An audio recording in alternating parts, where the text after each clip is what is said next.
Coming up on Mountain News this morning, one Eastern Kentucky family waits 5 years for justice after a car crash took the life of a loved one. And a partnership in one Eastern Kentucky city hosts a special event to support those who serve to protect our country.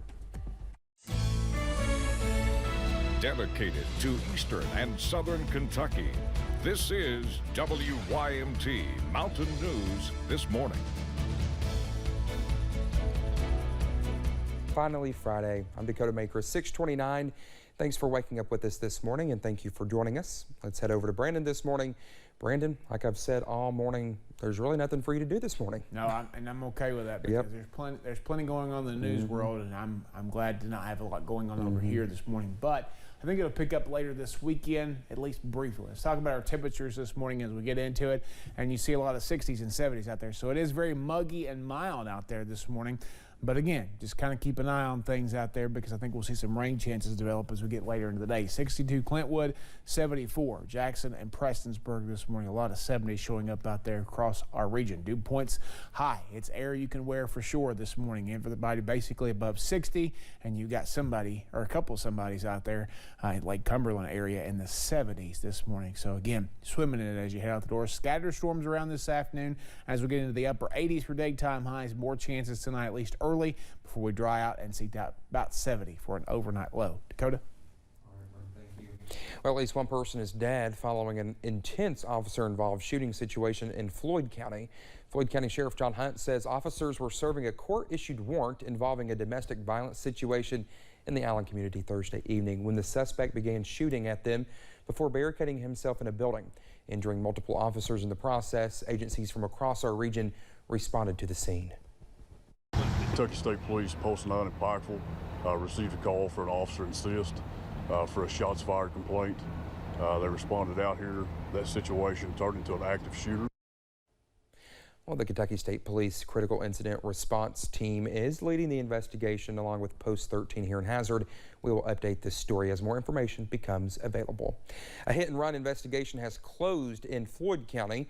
60-year-old Larry Hinkle was hit and killed by a vehicle driven by 27-year-old Kyle Collins 5 years ago. Collins was charged with fleeing the scene and was sentenced Thursday to 5 years in jail. Larry Hinkle's son, Jody, says this has been a long time coming. To lose your father and not know why, that's what I couldn't accept. Well, Collins will get credit for almost 2 years in custody and will be eligible for parole in 2 months. Questions are being raised in a southern Kentucky town after an important part of a roadside veterans memorial was stolen.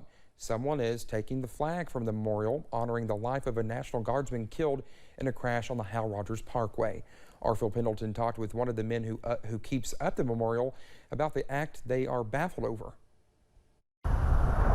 Ronnie Gay and others in Clay County have been taking care of this Veterans Memorial alongside the Hal Rogers Parkway in Manchester. And we had some people to pitch in and help buy the flagpole, and they bought some extra flags too. The memorial is very visible after coming around the curve on the parkway, and it's easy to see when something is missing, such as the flag.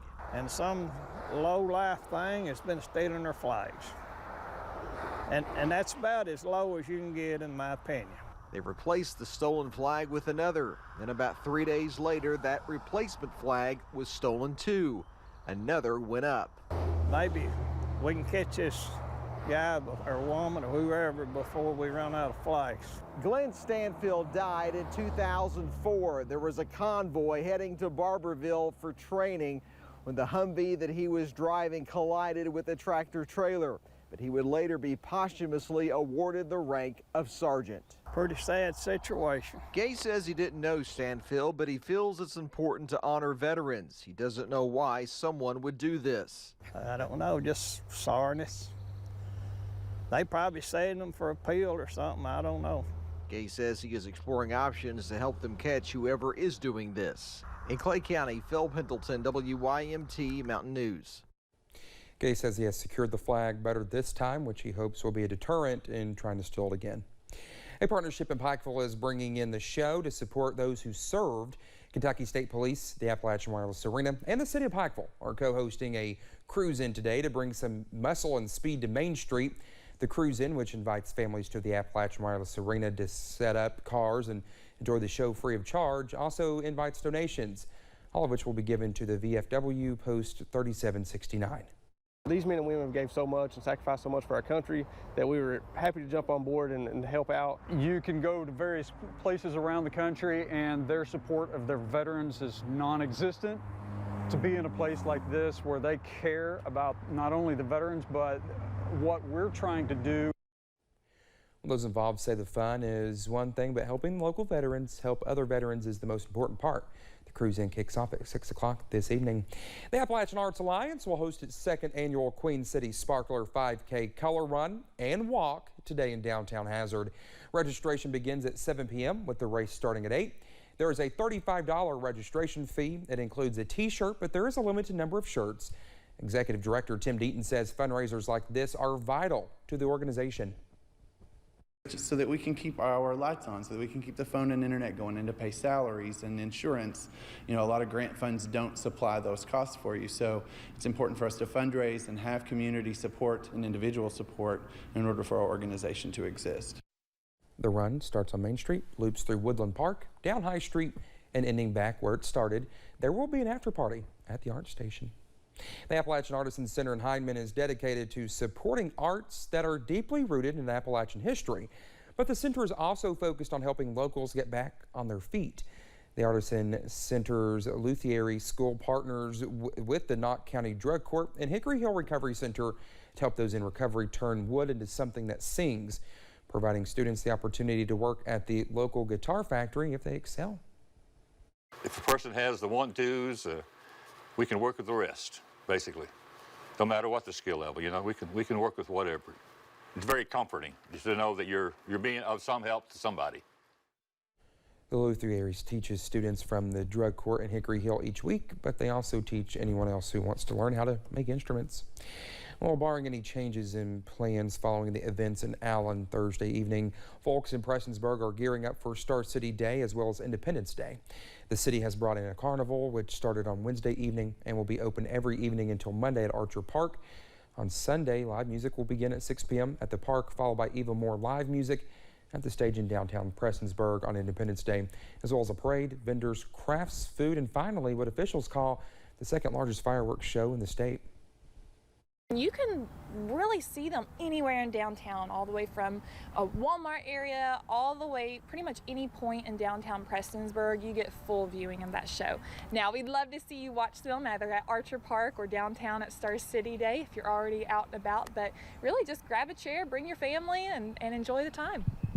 Well, Johnson says at the moment plans have not been changed due to the events in Allen, but we will update our website if changes come up during the weekend. You can also find a list of other Independence Day events across the region on our website at WYMT.com. An Ohio couple sure has a lot to celebrate. The Eastern Kentucky natives are marking 79 years of marriage, and both of them will be turning 100 years old this year. Natalie Clark talked with the happy couple about their love story and the keys to a good marriage. It was a blessed life.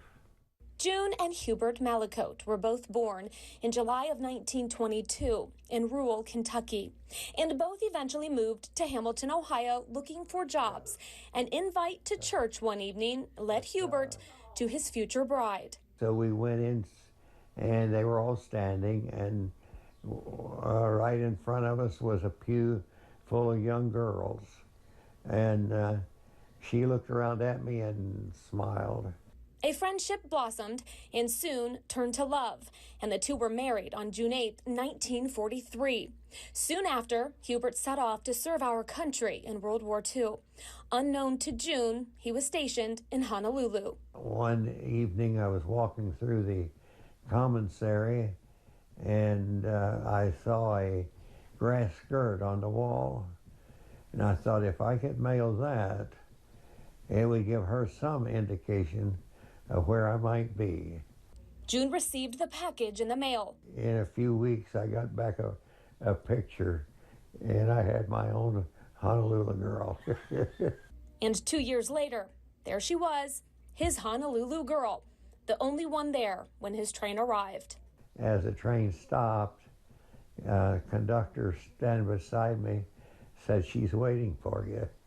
The couple settled in Hamilton and share 3 children, 7 grandchildren, and 11 great-grandchildren.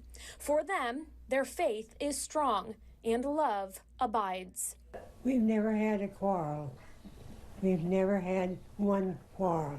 Hubert says, till death do us part, holds strong. We meant it. It meant something. 100 years full of memories and a lifetime full of love. Well, while the pair met as adults in Ohio, online vital records show Hubert was born in Jackson County, while June was born right here in Perry County.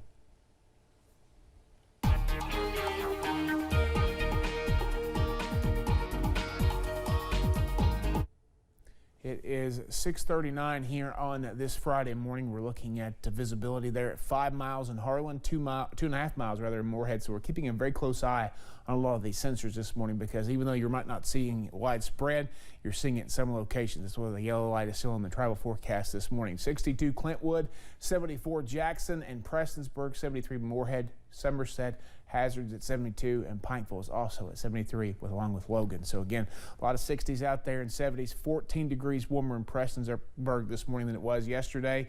This time 10 degrees in Pikeville, 11 in Somerset, and 13 right here in Hazard, 11 over toward Logan. Breakfast forecast, we are going to be seeing temperatures steadily increase throughout the day while we're dry into the 70s by 8. 80s this afternoon, upper 80s close to 90, and then rain chances will return to the forecast as we head deeper into today. Dakota? All right, Brennan, thank you so much. It's almost 6:41. When we come back here on Mountain News this morning, the CDC looks into a listeria outbreak here in the U.S. that has already claimed at least one life. Stay with us.